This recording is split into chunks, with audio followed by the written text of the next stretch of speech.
And for today's video nga guys, mangunguha kami ng magugulay o ng pwede naming iulam.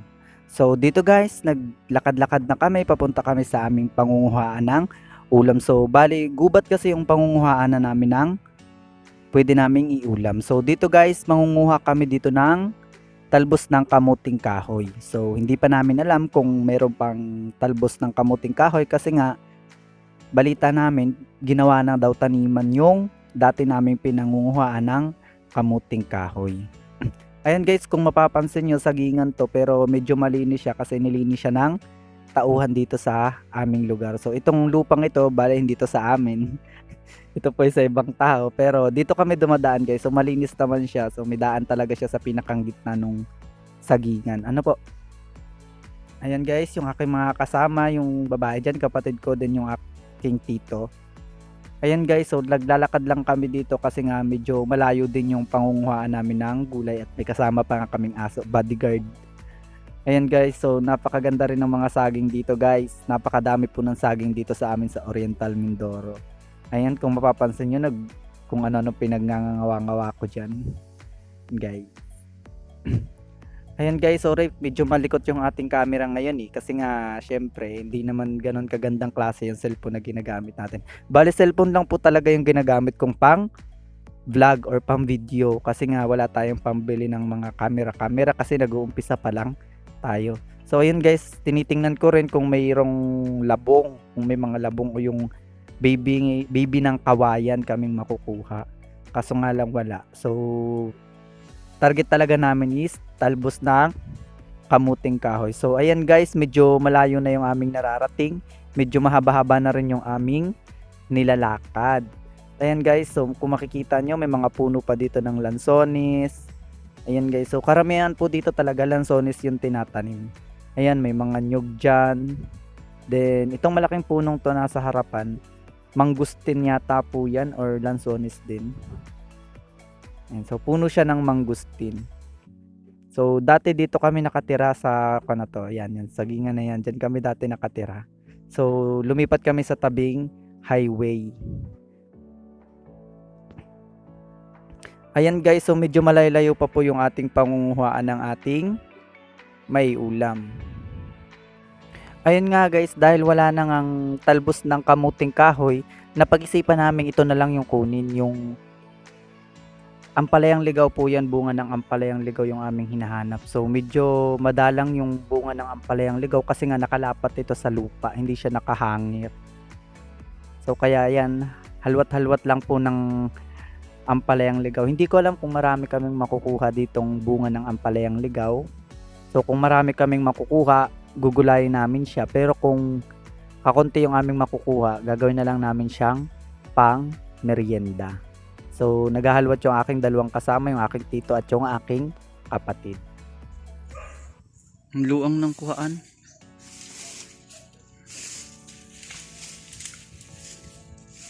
So ayan guys, nangunguha kami ngayon ng ampalayang ligaw. Ayan guys, ito yung ampalayang ligaw guys. Ayan.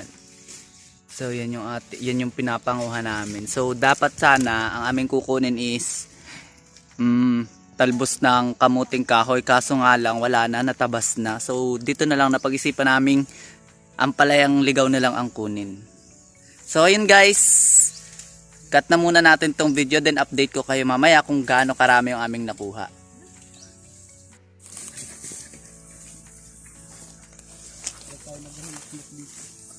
Yan guys, bulok. Nabubulok. Pwede na ire guys, oh. Ay, may video ba guys? Oo, nakadito. Ay, ito pa lang.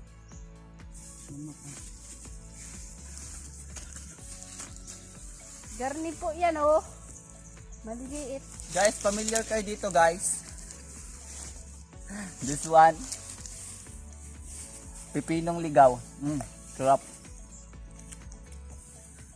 Guys, oh, bulok.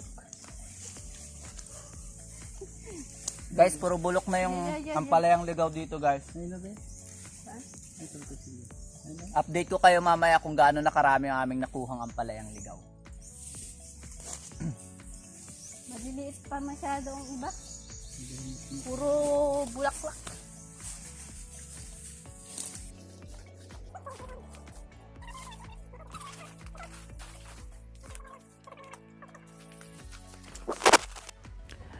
At dahil nga guys, medyo konti yung bunga ng ampalayang ligaw, napag-isipan naming umuwi na lang po kasi nga wala. Sayang yung oras sa pangunguha nung ampalayang ligaw kasi napakaunti talaga nung bunga niya kasi nga nakalapat siya sa lupa. Kaya yung kanyang mga bunga po madaling nabubulok. So ito guys, naglalakad na kami pa uwi ng aming bahay. So ayun lang guys yung nakuha naming ampalayang ligaw kasi medyo lapat sa lupa yung baging niya. So madaling nabubulok yung kanyang bunga. And meron pa kami ditong ibang nakuha. Ayan. Ayan guys, dalawang papaya. Hinog yan, oh. Guys, yun ay yung antag dito, yung babago pa lang nahihinog. Maliba. Maniba lang. Ayan. So yun nga guys, ang gagawin lang namin dun sa aming nakuhang ampalayang ligaw is kikilawin lamang namin yon. So pasensya na kayo sa aming bahay. Kubo lang yan. So kikilawin lamang namin siya, lalagyan namin siya ng suka, then ayun na, okay na siya. Pang merienda na lang siya guys, hindi na siya pang ulam kasi nga napakaunti nung aming nakuha.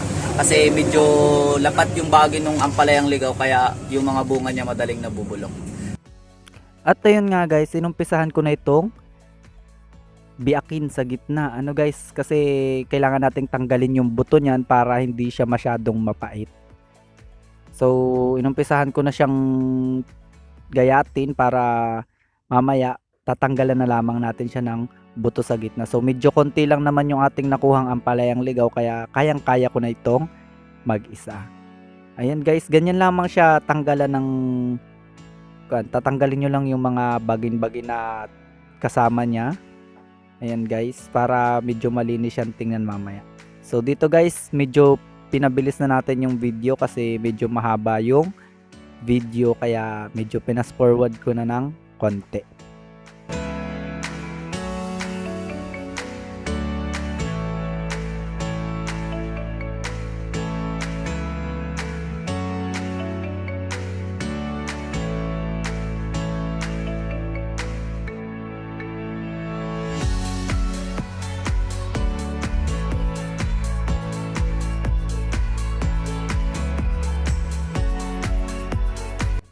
Pagkatapos ko nga itong biak-biakin, so tinanggalan ko na rin ito ng kanyang buto. So guys, kailangan nating tanggalin yung buto niyan kasi nga pag hindi nyo tinanggal yung buto niyan, medyo mapait siya pag yung kinain mo na. So baka hindi mo magustuhan yung lasa pag kasama yung kanyang buto. Kaya kailangan nating tanggalin yung kanyang buto. So kailangan biakin mo siya para matanggalan mo siya ng buto.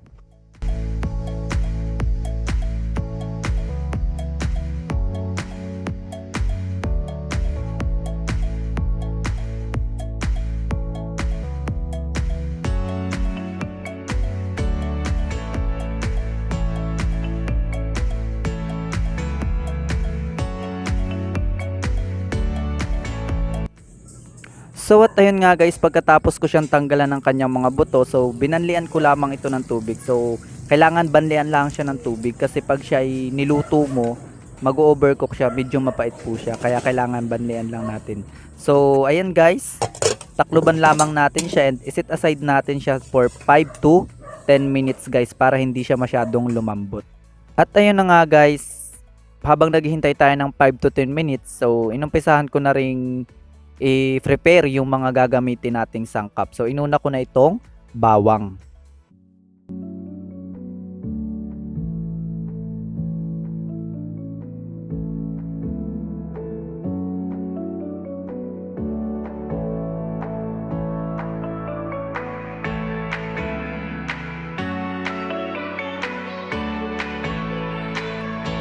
At ayun nga guys, pagkatapos kong magbalat ng bawang, inuna ko nang gayatin yung ating sibuyas kasi itong sibuyas na to pagkabili namin, bukas na siya or talop na siya kaya inuna ko na siyang gayatin.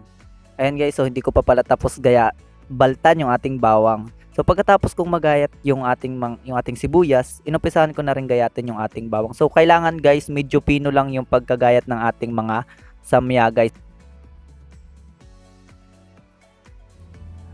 At ayun nga guys, pinaghalo ko na po yung ating mga ginayat na samya at yung ating ampalayang ligaw. Nilagyan ko lamang po ito ng kaunting bitchin, kaunting asin at ng ating suka. So ayun guys, yung suka po kasi nakakabawas siya ng pait ng ating ampalayang ligaw. So ayan guys, pagkatapos nyong lagyan ng suka, halu-haluin nyo lamang po yan at ayun na, tapos na ang inyong pang merienda. So ayun lamang po guys, thank you for watching.